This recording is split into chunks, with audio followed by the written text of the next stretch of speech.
Alors, le corrigé de l'exercice 14, enfin, juste la première colonne. Donc, on vous demande justement de dériver des fonctions qui font intervenir la fonction exponentielle. Donc, elles sont plus ou moins faciles suivant les cas. Donc, la première, on a f de x égale exponentielle x moins 1. Donc, f de x égale exponentielle x moins 1. Donc, c'est une somme. Donc, pour dériver, je dérive chacune des fonctions. Donc, f' de x égale, alors exponentielle x se dérive en lui-même, exponentielle x, moins la dérivée de 1, la dérivée d'une constante, c'est 0. Donc la première, c'est vite fait. La deuxième, f de x égale 2 exponentielle x moins 3x plus 5. Là encore, c'est une somme, donc il n'y a pas de difficulté à dériver. J'y vais directement. Alors, 2 fois une fonction, pour dériver, je fais 2 fois la dérivée de ma fonction. 2 fois la dérivée d'exponentielle x, je vais retrouver exponentielle x. La dérivée de la fonction affine, moins 3x plus 5, ça se dérive en moins 3. À partir de la troisième, ça se gâte un petit peu.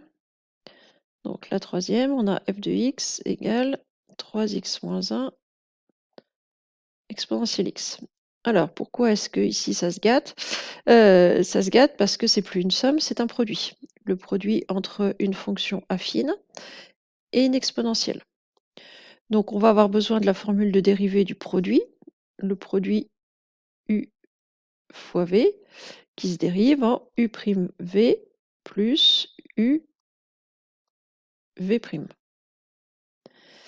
Donc ici, je vais appeler u ma première fonction, donc 3x moins 1, v mon exponentielle.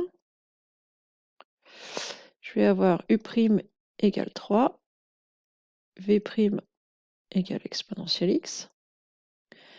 Et donc f' de x égale donc u'v, donc 3 fois exponentielle x, plus uv' plus 3x moins 1 exponentielle x. Alors je peux arranger ça un petit peu, puisque j'ai le facteur exponentielle x en commun. Donc je peux écrire ça. Exponentielle x, facteur de 3 plus 3x moins 1, c'est-à-dire que f' de x ici va être égal à exponentielle x, facteur de 3x plus 2.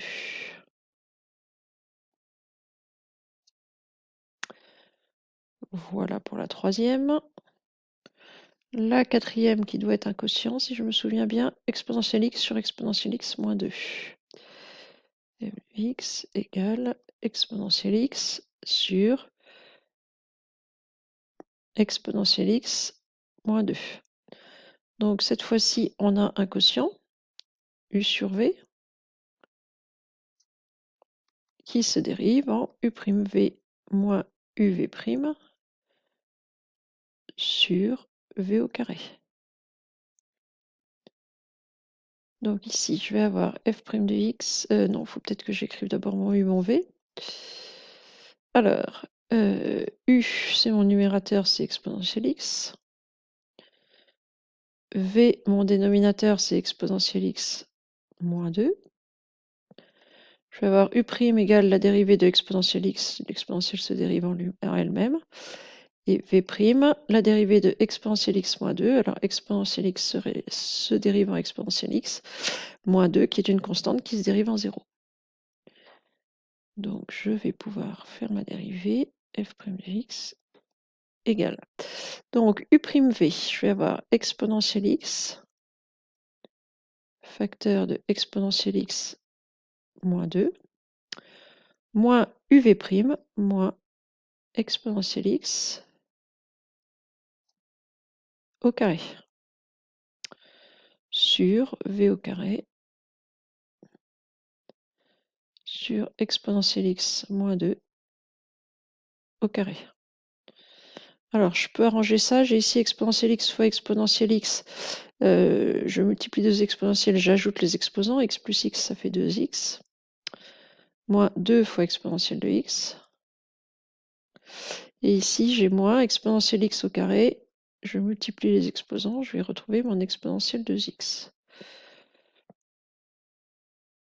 Sur exponentielle x moins 2, le tout au carré. J'ai donc exponentielle 2x moins exponentielle 2x. Ça va s'en aller.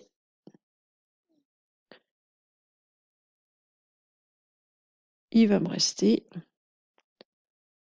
f' de x égale moins 2 exponentielle x sur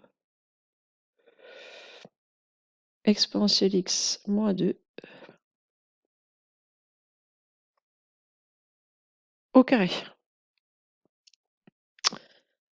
Et enfin, le dernier, x exponentielle x moins x. Donc, f de x égale x exponentielle x moins x. Alors ici, j'ai première partie, j'ai un produit. Et puis moins une fonction. Donc mon produit u c'est x, v c'est exponentielle x, u' la dérivée de x qui va être égale à 1, v', l'exponentielle se dérivant de lui-même. Ça, c'est pour la première partie qui est là. Et puis moins x qui va se dériver en 1. Donc f' de x va être égal. Alors, ma première partie donc, va se dériver en u'v, donc 1 fois exponentielle de x ou exponentielle de x, plus uv' plus x exponentielle de x, moins la dérivée de x, c'est 1. Et puis, je ne peux pas faire grand-chose de ça. Éventuellement, mettre exponentielle x en facteur ici, mais bon, rien de flagrant pour l'instant. Je vais en rester là. Voilà, c'est tout. Donc la fonction exponentielle se dérive comme les autres fonctions, j'ai envie de dire, c'est même plutôt plus simple. Mais avec, on multiplie, on fait des quotients. Donc tout ce qu'on a vu sur le chapitre dérivation reste bien entendu d'actualité.